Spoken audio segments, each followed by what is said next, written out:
देखना, कल हमने स्टार्ट किया था रेस्पिरेशन। क्या था? रेस्पिरेशन मैंने आपको क्या बोला था, क्या होता है? हमारा जितना भी ऑक्सीजन हमारे इन्वायरमेंट से आता है और हमारे किसके पास साथ जाता है, सेल्स में जाता है, उसके बाद हमारा ब्रेकडाउन होता है, उससे हमें एनर्जी मिलती है, वो था रेस्पिरेशन। ठीक है, आज हमारे पास रेस्पिरेशन आपका क्या है, टाइप्स ऑफ रेस्पिरेशन। सबसे पहले हमने देखना है कि रेस्पिरेशन कितने तरह का है, दो तरह का। एक आपका एरोबिक रेस्पिरेशन है, दूसरा आपका है एनाएरोबिक रेस्पिरेशन। एरोबिक रेस्पिरेशन का मतलब होता है ऐसा रेस्पिरेशन जब आपका ऑक्सीजन प्रेजेंट होगा। The respiration that takes place in the presence of O2। जब ऑक्सीजन के प्रेजेंस में रेस्पिरेशन होगा that is known as aerobic respiration. जब आपका रेस्पिरेशन ऑक्सीजन की एब्सेंस में होगा that is known as anaerobic respiration. सबसे पहले क्या है एरोबिक रेस्पिरेशन होता क्या? अब आपको तो मैंने बता दी, मैंने क्या लिखा हुआ है, occurs in the presence of oxygen. किसके प्रेजेंस में होता है? ऑक्सीजन के प्रेजेंस में होता है। प्रोड्यूस मोर एनर्जी, इसमें एनर्जी आपकी ज्यादा प्रोड्यूस होती है, बट इसका प्रोसेस थोड़ा स्लो होता है। उसके बाद produce carbon dioxide and water. इसमें जब आपका ऑक्सीडेशन होगा, आपका जो ग्लूकोज टूटेगा, उसमें क्या प्रोड्यूस होगा बाद में? कार्बन डाइऑक्साइड होगा और क्या होगा? वाटर होगा। उसके बाद इसमें आपका अगर एग्जाम में पूछा जाएगा एरोबिक रेस्पिरेशन जो होता है उसमें एटीपी के कितने मॉलिक्यूल प्रोड्यूस होते हैं, तो कितने होते हैं? 38। ठीक है, 38 ATP molecules are produced in aerobic respiration. दूसरा है एनाएरोबिक रेस्पिरेशन। एनाएरोबिक रेस्पिरेशन क्या होगा? The respiration that takes place in the absence of O2। मैंने भी लिखा है occurs in the absence of O2, oxygen के एब्सेंस में होता है। और दूसरा आपके पास यहाँ पे एनर्जी क्या होती है, थोड़ी कम प्रोड्यूस होती है, लेकिन प्रोसेस ये थोड़ा ज्यादा होता है, ये फास्ट होता है, क्विकली होता है। इसमें लैक्टिक एसिड प्रोड्यूस होता है। क्या प्रोड्यूस होता है? लैक्टिक एसिड प्रोड्यूस होता है और साथ में क्या होता है? इथाइल अल्कोहल होता है। और उसके बाद इसमें एटीपी के कितने मॉलिक्यूल होते हैं? 2 होते हैं। ठीक है, सबसे इंपॉर्टेंट एग्जाम में आता है क्या, बताओ जी एरोबिक रेस्पिरेशन में एटीपी के कितने मॉलिक्यूल बनते हैं? 38 बनते हैं। बताओ जी एनाएरोबिक में कितने बनते हैं आपके? 2 बनते हैं। ठीक है, अब ये आपका जो पाथवे है, ये वाला कि आपको जो ग्लूकोज है वो वेरियस पाथवे से कैसे ब्रेकडाउन होता है, ध्यान से सुनना। जब तक आपकी कोई चीज पूरी की पूरी ब्रेकडाउन नहीं होती है तब तक आपको एनर्जी पूरी की पूरी नहीं मिलती है। अगर जितना ज्यादा अच्छा ब्रेकडाउन होगा आपको उतनी अच्छी एनर्जी मिलेगी। अगर ब्रेकडाउन कम होगा तो आपको एनर्जी कम मिलेगी, मतलब एनर्जी प्रोड्यूस कम होगी। अब जैसे यहाँ पे आपका ग्लूकोज है, हमने पढ़ा था ग्लूकोज कब प्रोड्यूस होता है? जब हम खाना खाते हैं, लास्ट पे क्या बनता है? ग्लूकोज बनता है। और ग्लूकोज का फार्मूला क्या है? C6H12O6। मैंने नहीं लिखा यहाँ पे, C6H12O6, ये आपका ग्लूकोज का फार्मूला है। अब आपसे कोई पूछेगा बताओ जी ग्लूकोज कितने कार्बन मॉलिक्यूल है? 6 कार्बन मॉलिक्यूल। अब यही ग्लूकोज टूटेगा, ठीक है ना, यही ग्लूकोज टूटेगा। सेल्स के अंदर साइटोप्लाज्म होगा तो वहीं पे टूटेगा ना। अब वहां पे कहीं ऑक्सीजन होगी, कहीं पे नहीं होगी। हम देखते हैं कहाँ पे होती, कहाँ पे नहीं होगी। अब सबसे पहले साइटोप्लाज्म में जाएगा जब, तो क्या होगा? ग्लूकोज आपका साइटोप्लाज्म में क्या हुआ, किसमें चेंज हुआ? पाइरूवेट में चेंज। किसमें चेंज हुआ? पाइरूवेट में चेंज हुआ। पाइरूवेट क्या है? 3 कार्बन मॉलिक्यूल है और साथ में क्या यहाँ पे प्रोड्यूस होगा? एनर्जी प्रोड्यूस होगा। अब ये पाइरूवेट ऑक्सीजन की कमी की वजह से भी टूटेगा, ऑक्सीजन के प्रेजेंस में भी टूटेगा और ऑक्सीजन की एब्सेंस में भी टूटेगा। एक होता है लेक का मतलब तो ऑक्सीजन है बट थोड़ा कम है, और दूसरा एब्सेंस मतलब ऑक्सीजन है ही नहीं, और दूसरा आपका ऑक्सीजन होता है। अब सबसे पहला हम यीस्ट में देखते हैं, यहाँ पे क्या है? Absence of O2। यहाँ पे आपका ऑक्सीजन नहीं होगा। एग्जाम में कैसे लिख सकता? इस पूरे चार्ट को आप अगर अच्छे से बना दोगे, इसको लिख के आप पूरा पेज लिख सकते हो। क्या है?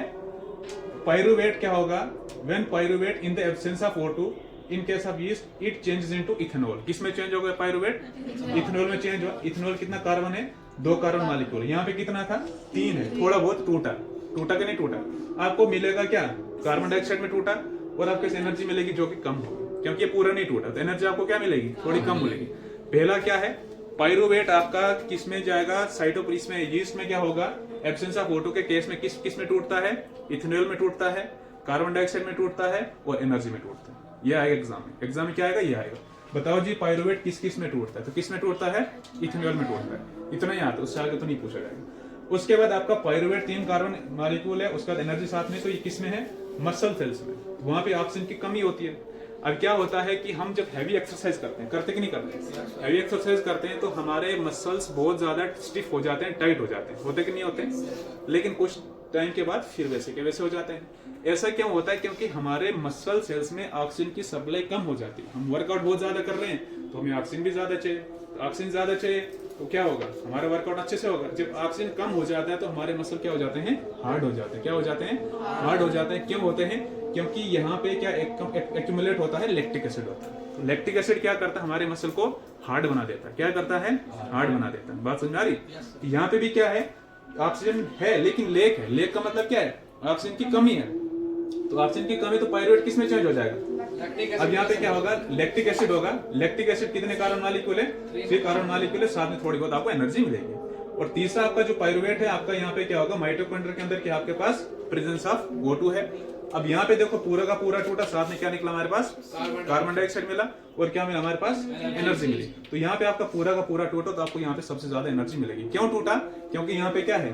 ऑक्सीजन है। यहाँ पे कम क्यों टूटा? क्योंकि यहाँ पे ऑक्सीजन की कमी है। यहाँ पे सबसे कम क्यों टूटा? क्योंकि यहाँ पे क्या आपका ऑक्सीजन है ही नहीं। तो यीस्ट के केस में एग्जाम में कैसे आएगा? In case of yeast pyruvate is converted into which? Ethanol. उसके बाद इन the absence in the lake of O2 आपका पाइरुवेट किस में कन्वर्ट होगा? Lactic acid. उसके बाद आपका जो माइटोकॉन्ड्रिया में जब ऑक्सीजन बहुत ज्यादा हो तो किस में चेंज होगा? कार्बन डाइऑक्साइड और एनर्जी। ठीक है, तो सबसे ज्यादा एनर्जी आपकी प्रेजेंस ऑफ O2 में होती है, क्योंकि जब जितनी ज्यादा कोई चीज टूटेगी उसमें एनर्जी उतनी ज्यादा आती है। बात समझ आ रही है? तो ये आपका क्या था? ये आपका था पाथवे था कि आपका जो ग्लूकोज जो है वो कैसे कैसे ब्रेक डाउन होता है डिफरेंट पाथवे। हमने कहाँ पे देखा? हमने लेक ऑफ ऑक्सीजन भी देखा, हमने प्रेजेंस ऑफ ऑक्सीजन भी देखा, हमने एब्सेंस ऑफ ऑक्सीजन भी देखा। बात समझ आ रही? तो इसके बाद हमारा जो टॉपिक है वो है आपका रेस्पिरेटरी सिस्टम।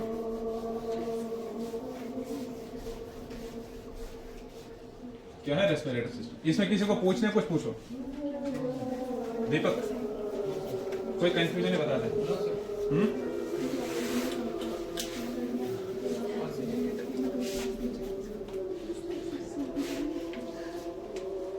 आप थोड़ा देखो लंग्स के बारे में पढ़ा देते हो। क्या है लंग्स? ध्यान से सुनो। लंग्स क्या है आपका? सबसे पहले आपका ये रेस्पिरेट लंग्स से पहले हम पढ़ते हैं ना types of respiration, some organs पढ़ते हैं।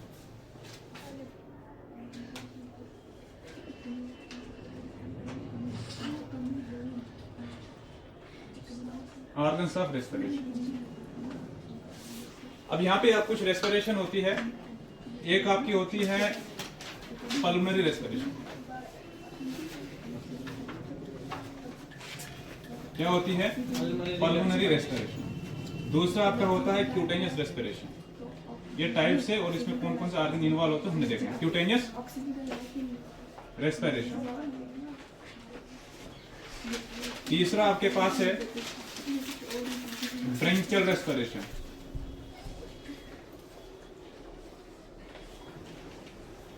Branchial respiration. और fourth one is tracheal respiration.